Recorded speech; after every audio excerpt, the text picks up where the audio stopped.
Merhaba arkadaşlar, kanalıma hoş geldiniz. Bugün sizlere bu güzel zigzag kazağın yapımından bahsedeceğim. Evet, kazağım zigzaglar yani V'lerle zigzagları elde ettik. Kol kısmına ben lastik çalışması uyguladım ve bel kısmına da aynı şekilde. Onun haricinde 3 renk kullandım. Siz istediğiniz kadar kullanabilirsiniz. Kullandığım tığ numarası ise 4 milim. Benim yaptığım beden 36 beden için uyumlu arkadaşlar. İsterseniz bedenini daha büyük de yapabilirsiniz. Onu videomda zaten açıkladım nasıl büyütüldüğünü. Sizleri de çok bekletmeden hemen yapılışına başlıyorum.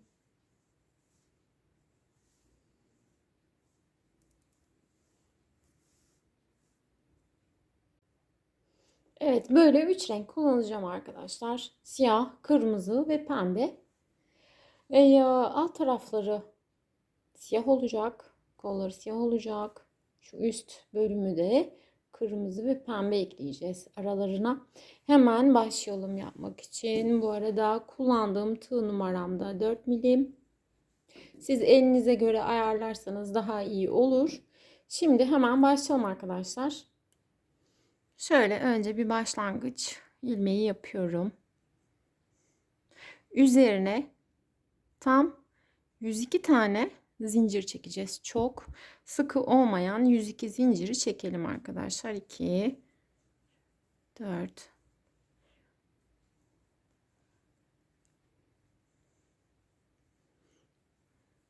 Ben 102 zinciri çekeyim.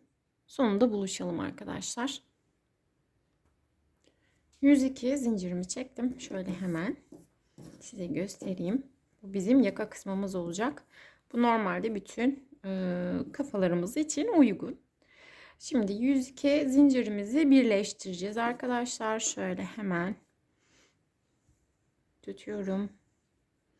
Buradan düz şeklinde düz halini böyle getirerek düzelterek ilk yaptığım zincire bağlayacağım hemen. Şöyle hemen ilk zincirin tepesine batıyorum. Buradan kaydırma yapıyorum. Bunları birbirlerine birleştirmiş olduk. Hemen göstereyim sizlere de. Burası bizim kafa tarafımız olacak. Şimdi yukarısına geçeceğiz. Bir üste geçerken de buraya şimdi hemen şöyle 1 2 3 4 zincir çektim. Bir tane de üzerine çektim. Şu başladığımız, bağladığımız yere üzerine doluyorum. Bir tane ikili trabzan yapıyorum. Arada zincir çekmiyoruz burada. Şimdi sayıyorum. 1 2 üçüncüye. Üçüncünün tepesine batıyorum.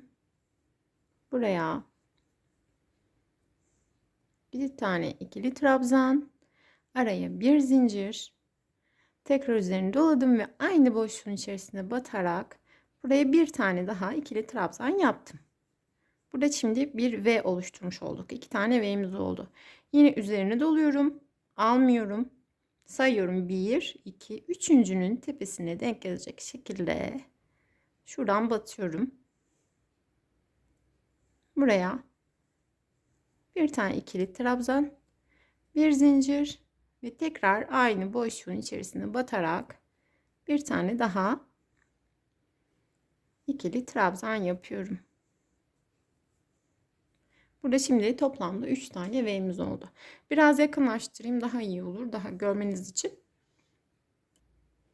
Böyle daha iyi görürsünüz. Burada tekrar üzerine doluyorum. 1 2 üçüncüsünün şurada 3. zincirimizin tepesine batıyorum. Buraya bir tane ikili trabzan, araya bir boşluk ve yine aynı boşluğun içerisinde Bir tane daha ikili trabzan yaptım.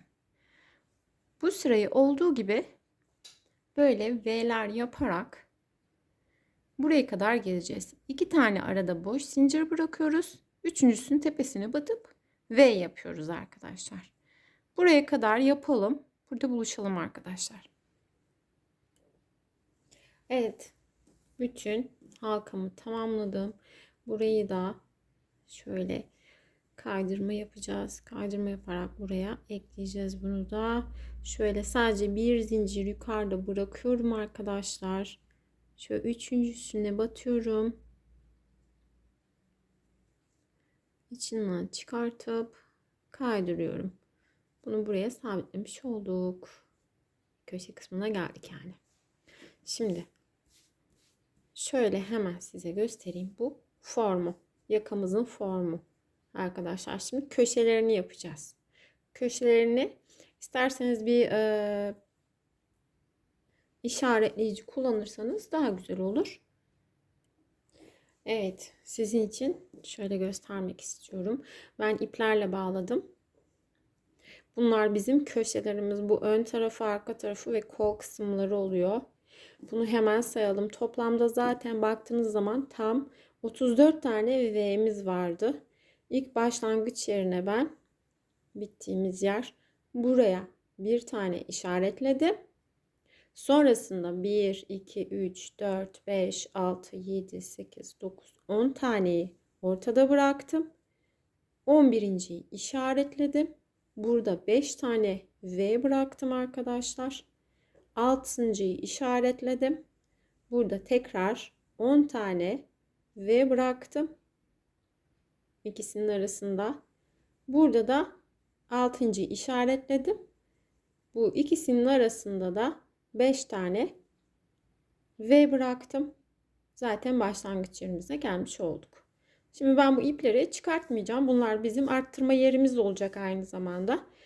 Bu yaka kısmı böyle bu şekilde olacak. Dediğim gibi eğer işaretleyiciniz varsa kullanırsanız daha iyi olur.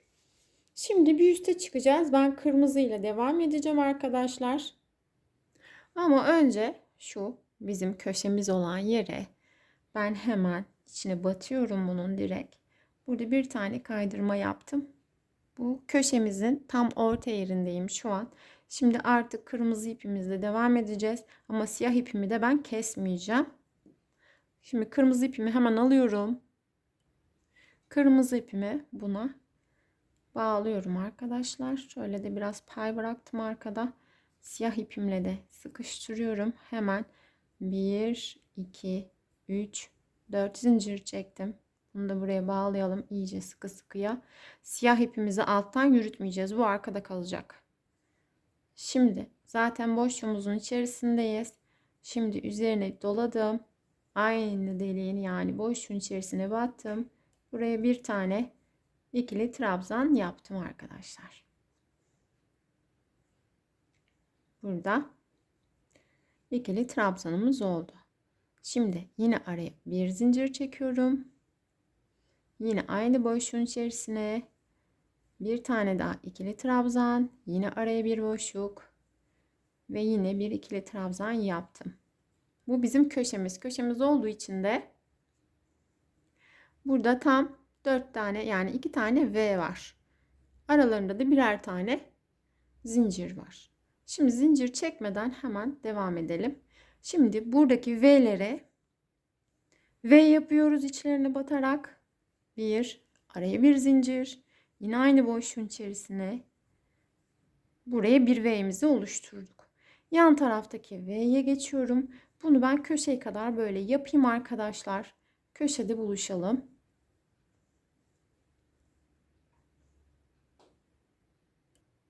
Evet, köşemize geri geldik. Köşelerde şimdi yine arttırma yapacağız. Köşemize bir tane ikili trabzan, araya bir zincir, tekrar bir ikili trabzan. Yine araya bir zincir. Yine batıyorum arkadaşlar. Buraya bir tane daha.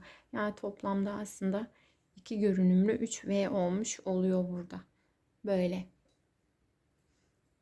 Sadece köşelerde bunu uyguluyoruz. Geri kalan V'lerimizin üzerlerine V yaparak devam ediyoruz. Köşeler zaten belli. Köşelerimize böyle bir ikili trabzan, bir zincir, bir ikili trabzan, bir zincir. Her seferinde 4 tane doldurmuş oluyorum. Aralarında da birer tane zincir olmuş oluyor. Şimdi ben bu sıramı başa kadar bitireyim. Şurada buluşalım arkadaşlar. Evet, sonuca kadar geldim. Şimdi bunu birbirine bağlayacağız. Burada da zaten tam 2, 3, 4 taneydi. Şurada bir tane sadece zincir bırakıyorum. Almadan boşluğun içerisine batamadım. Buradan takıldık. Şöyle hemen düzeltelim.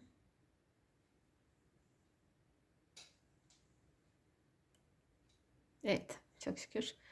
Bunu buraya böyle kaydırma yapıyorum. Şimdi artık formumuz daha da belirgin. Şöyle gösterebilirim size. Formumuz bu şekilde, şöyle göstereyim size, daha mantıklı olur. Burası ön tarafı, arka tarafı, kol kısımlarımızda bu tarafları olacak. Burada köşe kısımlarını arttırma yapıyoruz. Diğer taraflar V olarak devam ediyor arkadaşlar. Şimdi geçeceğiz. 3. sıramızda da siyahla devam edeceğiz. Siyah geçeceğiz etrafına arkadaşlar. Onu da hemen size göstereyim. Çünkü ipimizi kopartmamıştık. Şimdi hemen bağlayacağım. Evet, hemen bağlıyorum. Önce şurada V'miz vardı. Bu V'nin içerisine kayacağız. Kaydırma yapıyoruz. Bunu buraya artık sabitlemiş olduk. Siyah ipimi alıyorum arkadaşlar. Siyah ipimle devam edeceğim için kırmızıdan şöyle sıkılaştırıyorum. Şimdi artık zaten V'mizin içerisindeyiz. 1, 2, 3, 4 zincir çekiyorum. Aynı boşluğun içerisine batıyorum. Buraya ikili trabzan yaptım. Yine araya bir zincir çektim. Yan taraftaki yuvanın içine girdim. Buraya da bir V yapıyoruz. Çok pardon. Şöyle göstereyim. Burada bir V'miz oldu. Burada bir V'miz oldu. Tekrar bir zincir çekiyorum. Pardon, zinciri çekmiyorum burada. Burada zincir çekmeden direkt yan boşluğun içerisine batıyoruz. Buraya da hemen arasına bir zincir. Buraya da bir V. Sadece V'lerin aralarına zincir çekiyoruz arkadaşlar. Şöyle bu köşede köşemizde 3 tane V olmuş oldu. Artık burada arttırma yapmıyoruz. Bu sırayı olduğu gibi bütün köşeler de dahil V'lerin üzerine V yaparak bu sırayı bitireceğiz arkadaşlar. Köşelerde de aynı işlemi uygulayacağız. Burada V'den V'ye geçişte zincir yok ama V'lerin kendilerinin içlerinde birer tane zincir var. Buraya geçtiğimizde zincir yok. Bunların arasında birer tane zincir var. Ben bu şekilde yaparak sıramın sonuna kadar geleyim. Burada buluşalım arkadaşlar. Evet. Bu sırayı da bitirdim. Yine aynı şekilde yaparak üçüncüsünün tepesine bunu sabitledim. Sanki burada bir tane V'miz varmış gibi. Köşe kısmında 3 tane V'miz oldu. Bütün boşlukları V'lerle doldurdum. Evet, şeklimiz ortaya çıkmaya başladı. Zigzaglarımız ortaya çıkmaya başladı. Çok hoş duruyor. Şimdi diğer rengime geçeceğim. Ben renk yapacağız yine. Bu sefer pembemi kullanacağım. Pembeyi yaparken şimdi yine bu orta yerine kaydırma yapacağım arkadaşlar hemen.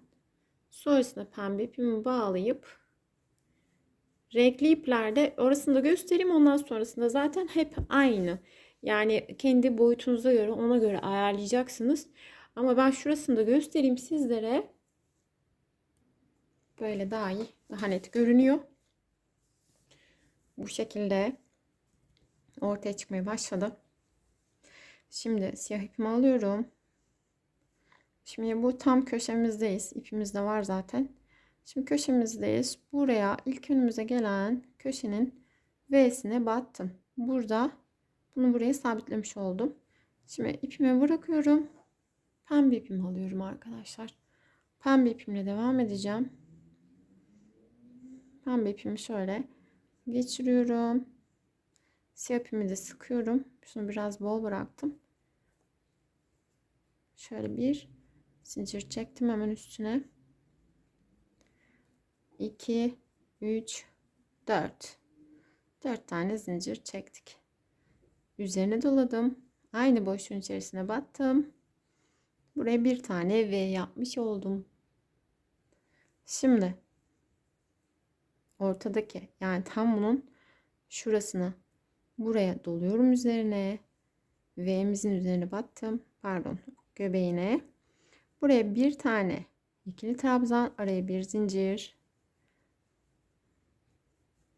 Bir tane daha ikili trabzan. Sonra yine bir zincir. İkili trabzan. Bir zincir. İkili trabzan. Renklerde arttırma yapıyoruz. Siyah rengimizde yapmıyoruz. Bir sıra arttırma, bir sıra yapmıyoruz. Şimdi burada ne yaptık? Tam buraya köşemize denk gelen yere V'sine 1, 2, 3 tane V yapmış olduk. 4 tane de trabzan, ikili trabzan yapmış olduk arkadaşlar. Şimdi sadece bu işlemi köşelerde yapacağız. Şu yan taraftaki, o da bizim köşemize denk geliyor. Ama ona yapmıyoruz. Üzerine doluyorum sadece. Buraya. Burası sadece artık bir V. Arttırma noktalarımızdan birisi. Artık bütün V'lerimizi yapmaya başladık. Bu olduğu gibi V'lerin üzerlerini V yaparak devam ettireceğim. Bir zincir araya her seferinde. Ben şu köşeye geleyim. Köşeyi de size göstereceğim tekrardan. Tam köşeye denk gelen yerdeyim. Burası bizim köşemiz. İpimiz burada.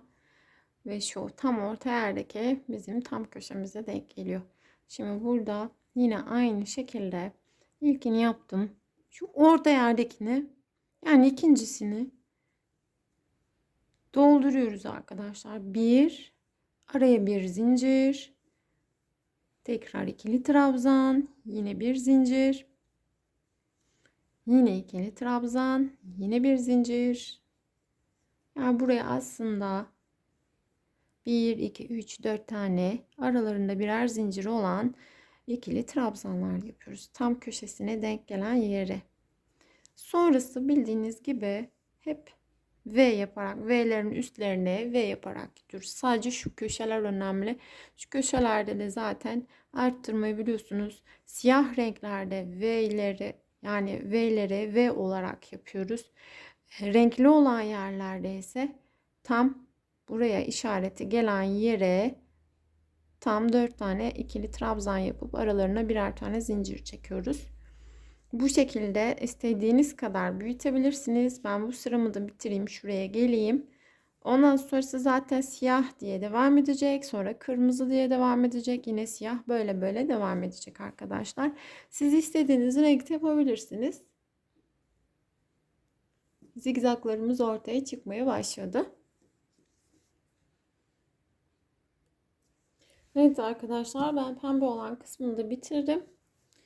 Biraz içerisi karanlık olduğundan dolayı pembe olduğu çok belli de değil. Ama gündüz çekiminde de zaten fark edeceksiniz. Şimdi ben siyahla devam edeceğim.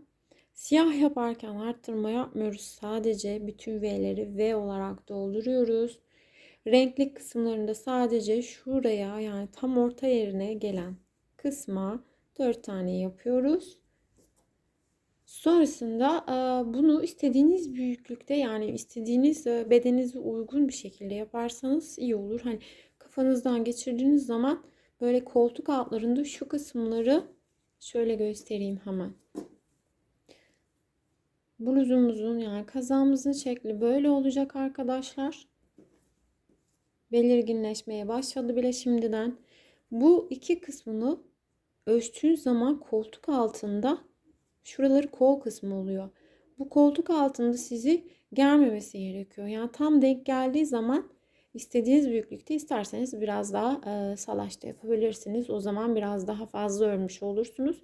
Bedeninize göre ayarlayın. Her bedenine uygun ayarlayabilirsiniz. Ben şimdi kendi bedenime göre bunu büyütebildiğim kadar büyüteceğim. Ondan sonrasında da devam edeceğim. Bu renklerle devam ediyorum ben. Ben şimdi bunu büyüteyim arkadaşlar. Sonrasında devam edelim. Bu arada ben 36 bedenim. 36 bedene göre yapıyorum. İsterseniz bunların sayısını da verebilirim.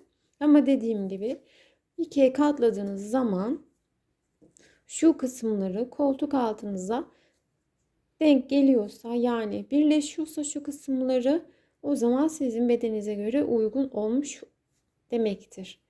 Ben şimdi bunu devam ettireyim. Kendi bedenime göre, ondan sonrasında da devam edelim arkadaşlar. Evet, ben bu kadar büyüttüm. Şöyle katladığımız zaman bu bizim omuz başlarımız. Bu tarafta aynı şekilde. Toplamda ben burada kaç sıra yapmışım? 4, 5, 6, 7, 15 sıra yapmışım arkadaşlar. Siyahlar aralarında her katta. Böyle gündüz gözüyle renklerimiz daha da ortada. Şimdi bunun alt tarafını yapacağız arkadaşlar. Ve kol kısımlarını ayıracağız artık. Çünkü ben ölçtüm. Size de söylediğim gibi şu iki kısmına baktığınız zaman, şu tam orta yerinden ölçtüğünüz zaman burası sizin tam koltuk altınızın oraya denk gelmesi gerekiyor. Bu kolumuz için yeterli. Burası da buradan itibaren aşağı doğru inecek olan kısmımız. Bunu kendi vücudunuza göre koltuk altlarınızdan iki taraflı tutarak ayarlayabilirsiniz. İsterseniz biraz daha dar, isterseniz biraz daha salaş yapabilirsiniz. Size kalmış. Çünkü her bedene uyumlu olduğu için isterseniz çocuklarınıza da yapabilirsiniz. Hiç sorun olmaz. Şimdi biz hemen şu kısımlarından başlayalım. Şu ön tarafını yapacağız arkadaşlar. Ön tarafı için ilk önce bunları birbirine bağlayacağız. Sonrasında devam edeceğiz. İsterseniz siyahla devam edebilirsiniz. İsterseniz buraya yaptığımız gibi aynı renkleri yaparak devam ettirebilirsiniz. Şimdi hemen şunları bağlamaya başlıyorum. Sonrasında hemen ön tarafını çalışacağız arkadaşlar. Bir de arka tarafını göstereyim, çünkü biz hiç ip kesmedik burada, farkındaysanız. Yani hani normalde ipleri kese kese gideriz. Burada ip kesme gibi bir şey olmadı, söz konusu olmadı. Sonrasında geri kalan bütün ipleri ben sakladım arkalarını arkadaşlar. İlk önce düğüm attım, sonrasında sakladım. Şimdi hemen başlayalım. Burada son sıramızı siyah yaptığımız için şimdiki önümüze gelen sıramız pembe ile, sonrasında yine siyah ve kırmızı diye ben devam edeceğim. Bunu isterseniz tek renk de yapabilirsiniz, rengarenk de yapabilirsiniz. Tamamen arzuya bağlı, tamamen isteğe bağlı. Şimdi hemen şöyle bir tane ilmek yapıyorum arkadaşlar. Ve şu kısmını iyice ayarlamanız gerekiyor. Tam şu köşelere denk gelen, yani şu, bu arkasındaki de şöyle hemen denkliyorum. Şu. Bununla bunun. İkisini birleştireceğiz arkadaşlar. Tersine çevirmedim. Hala yüzden, yani düz tarafından örmeye devam edeceğiz. İlk önce şöyle bir bunları birbirine sabitliyorum. Tam köşeye denk gelen yerinden aldım. Burada da bir tane küçük ilmek yapmıştık. Tığım boş. Şimdi şunu, yaptığım ilmeği buradan da ipi tutuyorum kaymasın diye, içinden geçiriyorum. Buraya bir tane sık iğne yaptım. Şimdi arkadaşlar bunu buraya sabitlemiş olduk. Bu burada sabit. Şimdi yapmamız gereken, şöyle tek katta göstereyim. Biz bunu buraya sabitledik. Bu burada. Burada şimdi 1, 2, 3, 4 tane zincir çektim. Aynı boşluğun içerisine, bu birbirine bağladığımız boşluklar var. Bunun içerisine yine bir tane V yapıyorum. Üzerine doladım. Yan tarafa geçtim. Buraya da bir zincir Yukarıda yaptığımız gibi bir tane daha V yaptım. Yan tarafa geçtim. Bu sırayı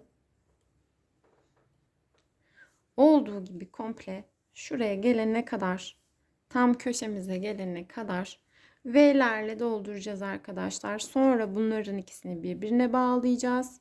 Sonrasında arka tarafına geçeceğiz ve dönerek kazağımızı bitirmiş olacağız. Şimdi ben buraya kadar geleyim arkadaşlar. Sonrasını göstereceğim hemen. Evet, köşe kısmına kadar geldim. Buraya kadar bütün V'lerimizi doldurdum arkadaşlar. Şöyle göstereyim. Daha belirgin olur sanırım. Ve şimdi tam şu köşedeyiz. İlkini yaptım. V'mizin araya bir zincir çektim.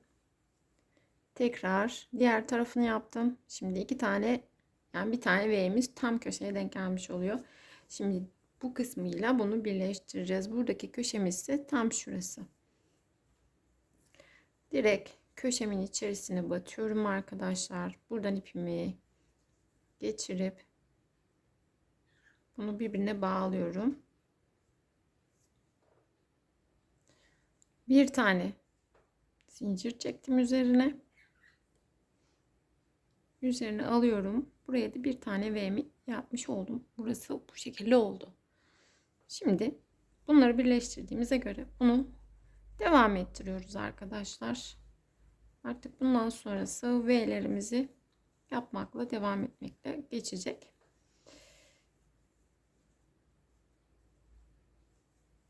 Şöyle ben ilerleteyim biraz. Şöyle hemen biraz göstereyim size. Bakın bunu burada bağlamış olduk. Bunu da burada yarım şekilde bağlamış olduk. Buraya da aynı şekilde iki tane, yani iki tane trabzan yapacağız V şeklinde. Bunu buraya bağlayacağız tam orta yerine. Aynı bu şekilde olduğu gibi. Şimdi zaten bundan sonrası, diyelim ki bir üst sıraya geçtik. Siyahla devam edeceğim. Buraya geldiğimizde yapmamız gerekenler basit. Bütün V'lerin içerisini doldurarak ilerleyeceğiz arkadaşlar. Artık aşağı doğru ilerleyeceğiz. Böyle aşağı doğru ilerleyeceğiz. Ben şimdi biraz ilerleteyim. Birazdan da size şu kol kısımlarını göstereceğim. Çünkü kol kısımları da aynı şekilde devam edecek.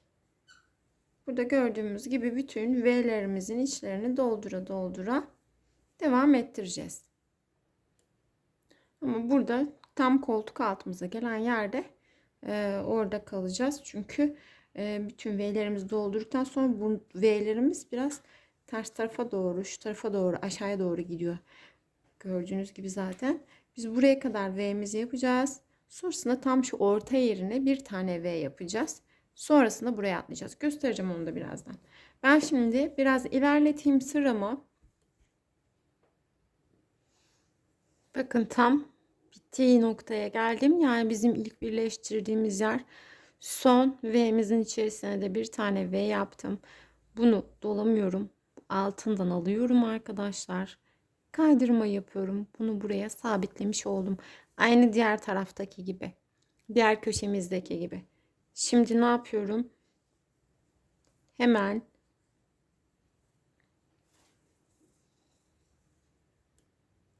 başka iplerle çalışıyorsanız, ben şimdi siyahla devam edeceğim için ipimi kesmeyeceğim. Çünkü pembeyi sonra da devamını getireceğim bu şekilde. Onun için ben şuradaki bir tane zincir bırakıyorum. Bir öncekine batacağım. İsterseniz kesebilirsiniz de. Ama ben kesmeyeceğim. Böyle içerisine battım. Bunu kaydırdım. Şimdi tam göbeğine batıyorum arkadaşlar. Bu göbek kısmından siyahımı artık üzerine alacağım. Siyah ipimi hemen şöyle aldım. Şöyle doluyorum. Siyah ipimi böyle tuttum. Bunun içerisinden geçirdim. Artık hem ortadayız. Bir tane de zincir yaptım. Pembe ipimi de arkadan çekerek sıkıladım arkadaşlar. Şimdi bir üste çıkmış olduk ve V'nin göbeğindeyiz. 1, 2, 3, 4 zincir çektim. Ve yine V'nin içerisine bir tane daha V yapmış oldum. Bu şekilde. Şimdi üzerine doluyorum. Artık bundan sonrası bildiğiniz gibi V'lerimizi yapa yapa aşağıya kadar inmek. Yani bunu istediğiniz boyutta yapabilirsiniz. İsterseniz daha kısa, isterseniz daha uzun. Alt tarafına lastik çalışması uygulayabilirsiniz. Tamamen isteğe bağlı. Böyle olduğu gibi de bırakabilirsiniz zigzag bir şekilde. Çok gerçekten çok güzel bir model. Yapımı da kolay zaten. Gördüğünüz gibi hiçbir zorluğu yok. Sadece V'leri yapa yapa ilerliyoruz. Siyahıma geçtim.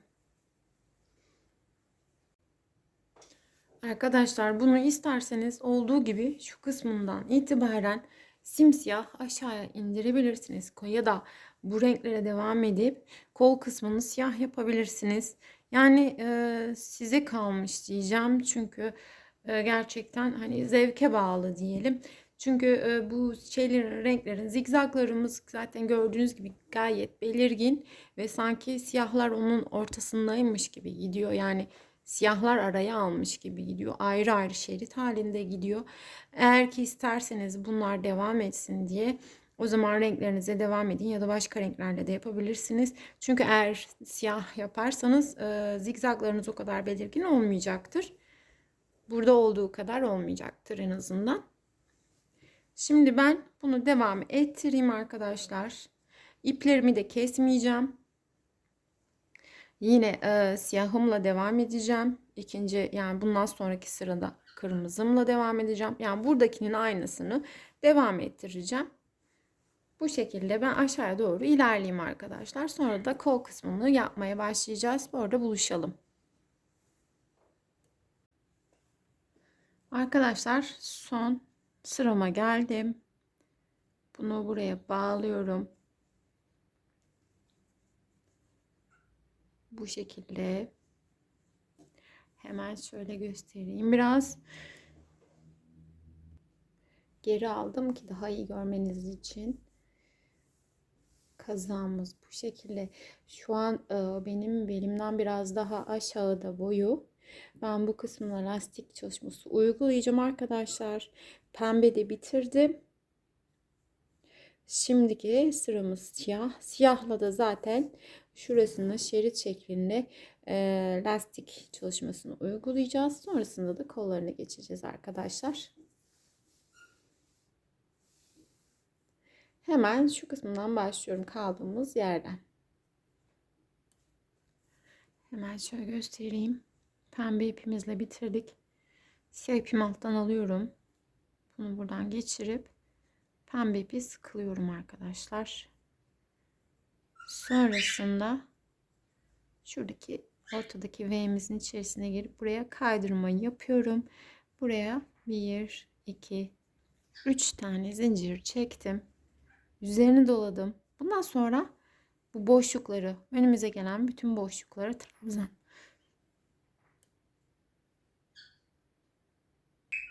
İkili trabzan yapacağız. Üzerine doluyorum. İkili trabzan. Bütün boşlukların içerisine arkadaşlar. Boşlukların içerisini bütün trabzanlarla yani ikili trabzanlarla doldurup en başta buluşalım ve lastiğimizi yapmaya başlayalım.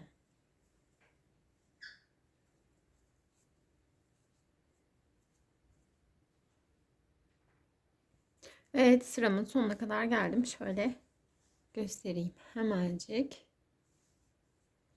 Şimdi bunu buna bağlayacağız arkadaşlar. Bir üste çıkacağız ve lastiğimizi yapmaya başlayacağız.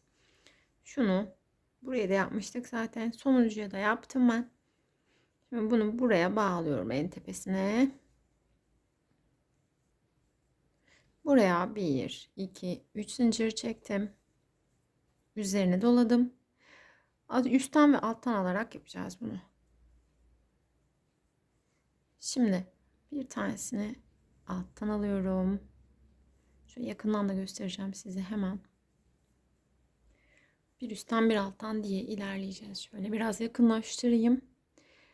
Önümüze gelenin şunun tam belinden doluyorum. Üst tarafının belinden. Buraya bir ikili trabzan. Yine üzerine doladım. Belini bu sefer alttan doluyorum. Pardon. Buna da bir ikili trabzan. Yan taraftakini üstten, alt taraftakini, yan taraftakini alttan. Bir üstten bir alttan diye böyle bu şekilde. Şöyle beyazın üzerine tutayım ki daha iyi görünsün diye. Bu şekilde yaparak lastiğimizi oluşturuyoruz arkadaşlar. Bu lastik kısmını da istediğiniz kadar yapabilirsiniz uzunluğunu. 3 sıra, 4 sıra, 2 sıra size kalmış. İsterseniz hiç yapmayabilirsiniz. Böyle olduğu gibi de kullanabilirsiniz. Şöyle göstereyim. Yalnız buna 1 ya da 2 sıra daha geçerseniz tam olmuş olacaktır. Dediğim gibi bu benim belimden daha aşağıya geliyor. Bu boyutu. 36 bedenim. Ama isteğe bağlı. Ben lastik çalışmasını uygulayacağım. Çünkü çok hoş duruyor altta. Hem tamamlayıcı olduğunu düşünüyorum. İsterseniz kol kısmını olduğu gibi siyah da yapabilirsiniz. Sanki süveter tarzında olur. Ama ben renklerimi yine kullanacağım yan taraflarına. Birazdan da başlayacağız kol kısmının çalışmasına. Ama ilk önce ben lastiğimi tamamlayayım. Lastik çalışmasını tamamlayayım. Tamamladıktan sonra hem size göstereceğim hem de kol kısmına başlamış olacağız. Arkadaşlar bir şey daha göstermek istiyorum. Söylemek istiyorum daha doğrusu. Diğer iki rengimi artık kopardım. Çünkü bununla işimiz bitti. Lastik kısmını siyah yaptığımız için gereğimiz yok. Gerek duymuyoruz. Ben yine de size iç tarafının nasıl göründüğünü göstermek istiyorum. Çünkü ipimizi kesmeden yürüttük her seferinde. En sonda da çıkartıp zaten buralara ben ilmek atıp düğümledim. Sonrasında da böyle aralarında gizledim. İplerimiz de böyle. Bu da tam yan tarafımıza denk geliyor. Böylece ip koparmayla da uğraşmamış olursunuz. Dilerseniz tabii ki kopartıp kesip de yapabilirsiniz. Sorun olmaz. Ben şimdi lastik kısmını yapıp geliyorum arkadaşlar. Şunu da hemen göstereyim arkadaşlar. Bir üste çıkmayı. Hemen şu ilk yaptığımız 3 tane şeyimiz vardı. Zincirimiz, onu trabzandan sayıyoruz. Onun tepesine falan batmayacağız. Şu ön taraftakinin tepesine batıyoruz. Tam şuraya. Şöyle yapayım, göstereyim. Tam şuraya batıyorum. Almadan kaydırdım ve yukarı çıktım. Buraya 1, 2, 3 zincir çektim ve şimdi zaten artık ne yapmamız gerekenler hepsi ortada. Üstte olanlar üstte, altta olanlar altta. Böyle sıralı bu şekilde yaparak devam edip lastiğimi tamamlayacağım arkadaşlar. Görünüyor. Üsttekileri üstten alıyoruz. Alttakilerini alttan alıyoruz.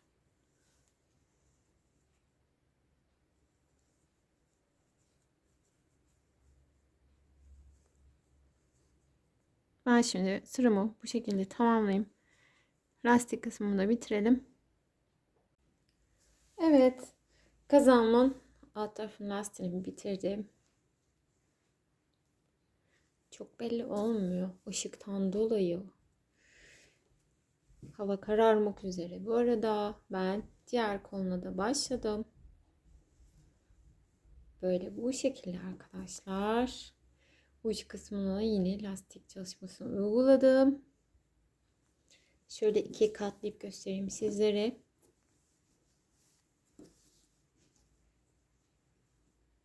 Bu şekilde. Şimdi ben size şu kısmını göstereceğim. Yani kol kısmını. Bu tarafını yani iç tarafının nasıl yapıldığını. Sonrasında lastik çalışmasını zaten nasıl yaptığımızı biliyorsunuz. İstediğiniz boyutu, istediğiniz kadar yapabilirsiniz. İstediğiniz sıraya kadar. Şimdi hemen şöyle burada bitirdiğimiz renk siyahtı. Kırmızı, siyah. Şimdi pembeyle devam edeceğiz. Hemen şöyle bir yerinden başlıyorum. Şurayı yakın bir yersini göstereyim ki daha hızlı olması için. Hemen şöyle bir ilmek yaptım. Şuraya en yakın olan kısım şurası. Şuradan başlayalım arkadaşlar hemen. Buraya bunu sabitliyorum sık iğne ile. Üzerine 1, 2, 3, 4 zincir. Aynı boşluğun içerisine buraya bir tane V'mizi oluşturalım. Şimdi sıra buraya geldi. Burada eğer buraya direkt atlarsanız, şuraya direkt atlarsanız burada bir oyuk olmuş olacak. Bu oyuğu kapatmak için ben şuraya çalıştım. Şu boşluğa, yani yaptığımız yere. Şuraya çalıştım. Direkt üzerine doluyorum arkadaşlar. Şu boşluğumuzun şuradan batıyorum. İçerisine battım. Tam orta yerine. Şurasına batıyorum. Buraya bir tane ikili trabzan, bir zincir araya, aynı boşluğun içerisine tekrar batıyorum. Bir tane daha ikili trabzan yaptım. Şimdi bundan sonrası hep bildiğiniz gibi bütün V'lerin içerisine V yaparak ilerleyeceğiz. Ben şimdi şuraya başladığım noktaya kadar geleyim. Şuradan geçerken o geçiş noktasını da göstereyim nasıl olduğunu. Çünkü hiçbir şeyi yok artık. Evet, buraya kadar geldim. Birbirine bağladım. Bir üstte siyah ipimle çıktım arkadaşlar. Burada yine 4 zincirimi çektim. Buraya üzerine alıp bir ikili trabzan yaptım. Ve tam az önce yaptığımız yere geldik. Burada bir V olmuş oldu. Şimdi V'mizin içerisine bir tane ikili trabzan. Sonrasında yine bir zincir ve ikili trabzan. Bundan sonrası olduğu gibi istediğiniz boyuta gelene kadar kol kısmını bu şekilde ilerletiyoruz. Sonrasında da bel kısmında olduğu gibi lastik çalışmasını uyguluyoruz. Lastik çalışması isteğe bağlı. İsterseniz düz de bırakabilirsiniz. Ama lastik yaparsanız daha hoş duracaktır.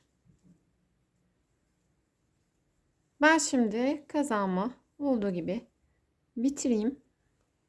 Bu kolu da tamamlayalım. Size son halinde göstereyim. Şöyle bir kere daha göstereyim sizlere. Çok cici zigzag kazağımız bu şekilde. Ben diğer kolumu da bitireyim arkadaşlar. Sonrasında son bitmiş halinde sizlere göstereceğim. Evet arkadaşlar, kazağımın son halini şöyle size göstermek istiyorum. Çünkü yerim biraz dar olduğu için tamamen gösteremiyorum.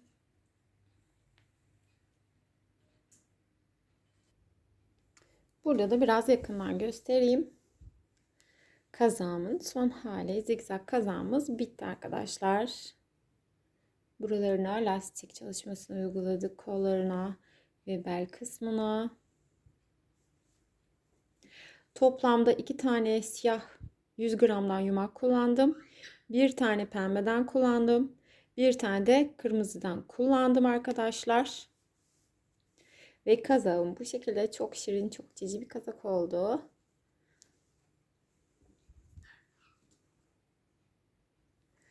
Kanalıma abone değilseniz abone olursanız çok sevinirim arkadaşlar.